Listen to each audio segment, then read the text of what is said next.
me donne à penser que c'était pas uniquement pour pouvoir fourguer sa dope qu'il avait acheté l'avion. Email, livres, site web visité, tout semble indiquer qu'il faisait partie d'une cellule d'au moins 6 ou 7 personnes du groupe terroriste Al-Qaïda qui, comme on sait, a une façon toute personnelle de défendre sa cause. Une façon qui n'est sans doute pas en rapport avec la drogue et la mallette de dollars qu'on a récupérée. Oui, il s'est pas montré très bavard, mais d'après ce qu'on a pu reconstituer, Hakem et sa bande s'apprêtaient à revendre la drogue, et avec cette somme, plus les 1,5 million en liquide qu'ils transportaient, ils comptaient se payer 2 avions de plus. Est-ce qu'on sait déjà qui sont ces petits camarades? Non, pas encore, mais on vérifie chacun des emails que Hakem a envoyés ou bien sûr reçus.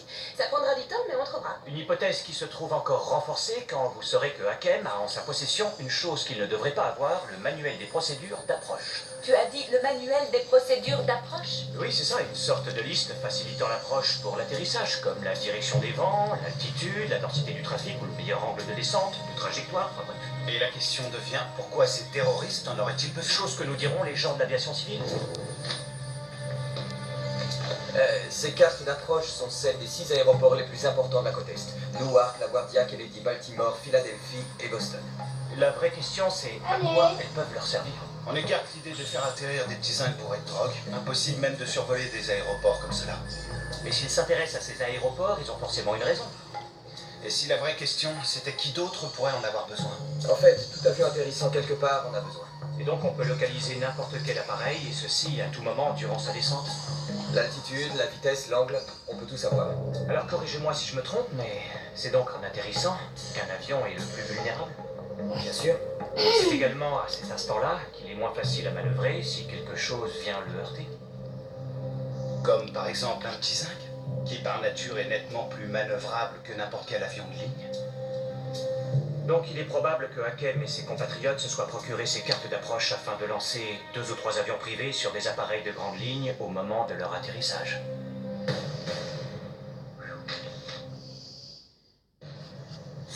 Faut pas oublier que Hakem et ses copains ont non seulement perdu l'avion avec ce crash, mais aussi l'argent liquide et celui de la drogue, prévu pour d'autres avions. Ce qui veut donc dire que leur plan est plus que compromis. Et c'est corroboré par les menaces faites à Horace quand ils ont su qu'il avait la mallette.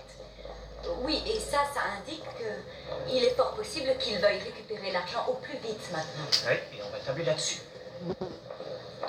Demandez à moi de travailler pour le FBI. En effet. C'est vraiment un honneur, mais je crois pas être assez qualifié. Je suis sûr que vous avez eu des tas d'entraînements spéciaux, vous. Soyez vous-même, ça suffira. Nous voulons simplement que vous leur fassiez croire que vous avez conservé l'argent. Tout ce que vous avez à faire, c'est vous afficher en public et surtout dépenser l'argent en couvrant de cadeaux votre fiancé. Et bien sûr, vous serez protégé jour et nuit. Me voilà entièrement à vos ordres. Horace Tucker fera ce que vous lui demanderez. Et quoi qu'il m'en coûte, je protégerai mon beau pays de ces criminels. À vos ordres, chef. Est-ce que vous auriez le bracelet qu'il avait? C'est de la pipelette. Mais oui. Je vous règle en liquide, ça ira. La berline? C'est pas ce que je veux prendre. Tout ce qu'on a fait là, je vais pas l'oublier. C'est trop cool de dépenser sans compter. Et le plus sympa dans tout ça, c'est de pouvoir faire plaisir à sa fiancée. Horace, qu'est-ce que tu fais là? Ce que à peu près tout le monde vient faire ici, dîner. Pourtant, c'est pas la classe ici. D'après ce qu'on dit, tu dépenses un maximum en ce moment. Alors, je me suis dit, avec tout ça, il peut s'offrir un bon resto. Tu vois, je trouve que c'est mieux ici qu'ailleurs. Et en plus, j'aime cette atmosphère. Alors, c'est quoi ton scoop, Horace? T'as hérité d'un oncle extrêmement riche, ou bien... On va s'en tenir au ou bien. Tu sais que le silence est d'or. Oh, pardonne-moi mes manières, Vanda. Voici Tara. Ravi de me connaître. Vous tenez là quelqu'un de bien. Et ça, je le disais même quand il avait pas un rêve.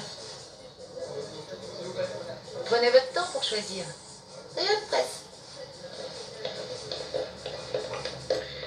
Il y a d'abord eu l'histoire Anna et Randy, et aujourd'hui c'est Tara et Horace. On flirte en permanence ces temps-ci. On flirte, tu as dit? Ah non, j'ai dit on se voit. Oui, on se voit en permanence ces temps-ci. Je crois que tu as dit on flirte. Je... Oui, la serveuse d'abord. On commande, non? Je vais essayer la poisson viande.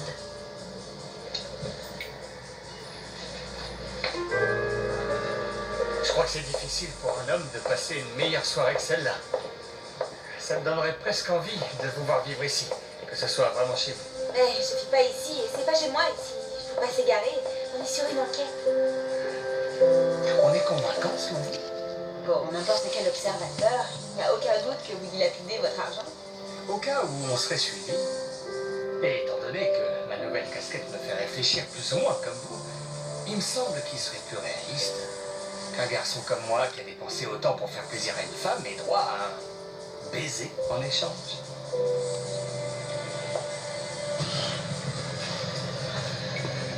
Tara. Là, vous m'avez plus que convaincu. Ah. Ne vous retournez pas, une bande de malfrats nous observe.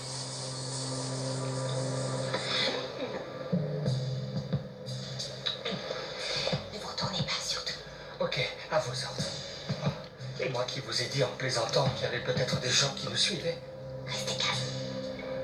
Je vais faire comme si je rentrais chez nous, et vous, comme si vous aviez oublié un truc dans la voiture. D'accord? Ne paniquez pas, ça va aller.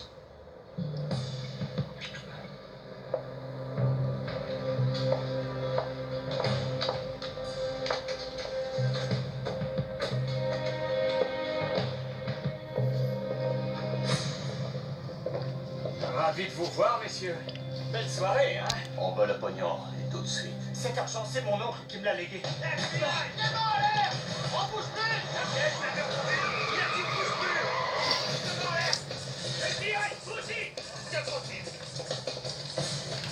Alors, Horace, rentable la journée de travail?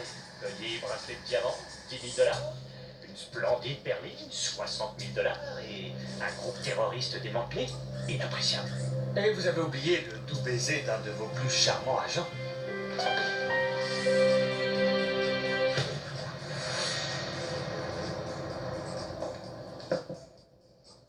Thomas, comme c'est gentil d'être passé me voir. Je tenais absolument à vous dire de vive voix un immense merci.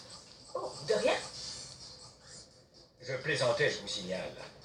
Je ne vous dois rien, encore moins un immense merci. J'ai eu le tort de suivre vos conseils à la lettre et donc de dire à Anna toute la vérité sur la fonction que j'occupe ici. Donc ça n'a rien arrangé. Le temps de rentrer, j'avais déjà un message dans lequel elle me disait qu'il lui semblait plus honnête de mettre un terme à notre relation, qu'elle cherchait quelqu'un qui pouvait mettre un peu de folie dans sa vie. Oh, elle avait cru que je pouvais être cette personne, pour se rendre compte ensuite que non, grâce à vous.